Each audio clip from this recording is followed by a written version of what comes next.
Field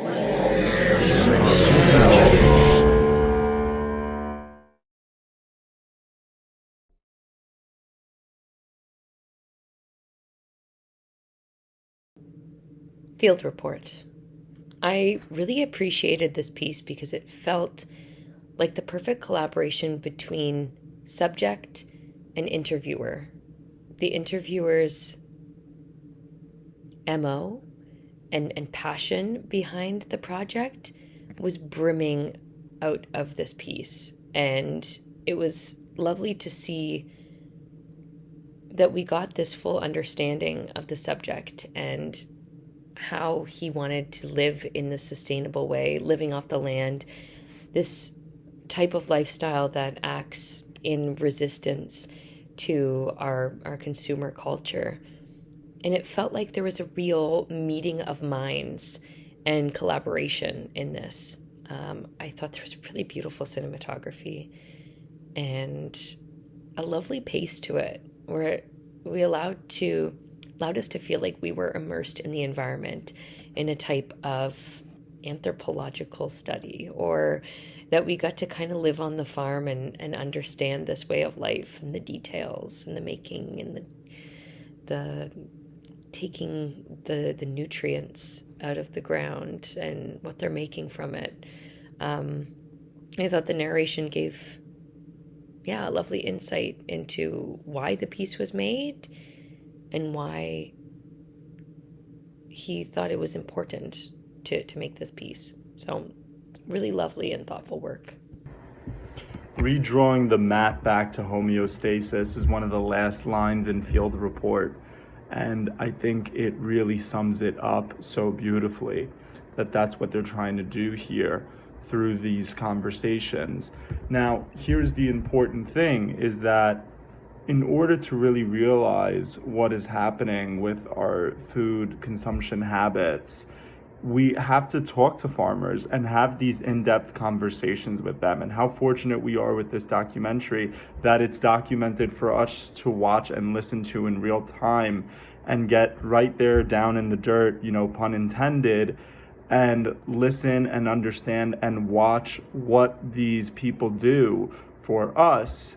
And the struggle that they're having maintaining their livelihood and maintaining their business in competition, obviously, with the ever-increasing industrial space of food production.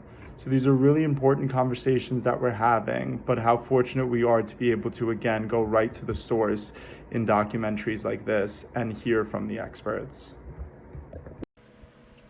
I was wondering why he shot this in black and white, why the narrator shot this, the filmmaker shot this in black and white, and the last second of the film where he compares the metaphor and does the metaphor to a black flag, it made sense why the film was in black and white.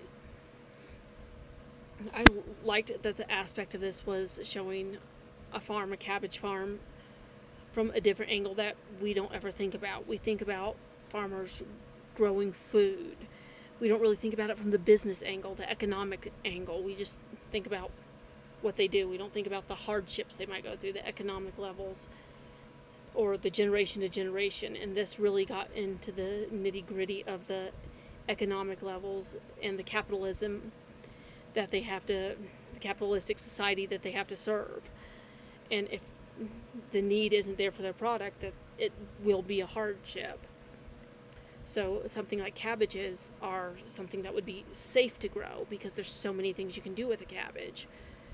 But it's still the hardship there because so many people, so much livestock relies on what comes out of the ground. This documentary really did put it on a different spin because most people, when they do documentaries on farming, do conservation or focusing on the soil, or they focus on the plant itself. And this took it from a completely different angle, from the business side. And I think we need more of that because we don't realize how hard it is to be a farmer. This film is called Field Report, Flack Family Farm. This was an interesting doc short. What set it apart for me was the candid nature of the main interview. The farmer was entirely open to questions regarding his crop growing procedures.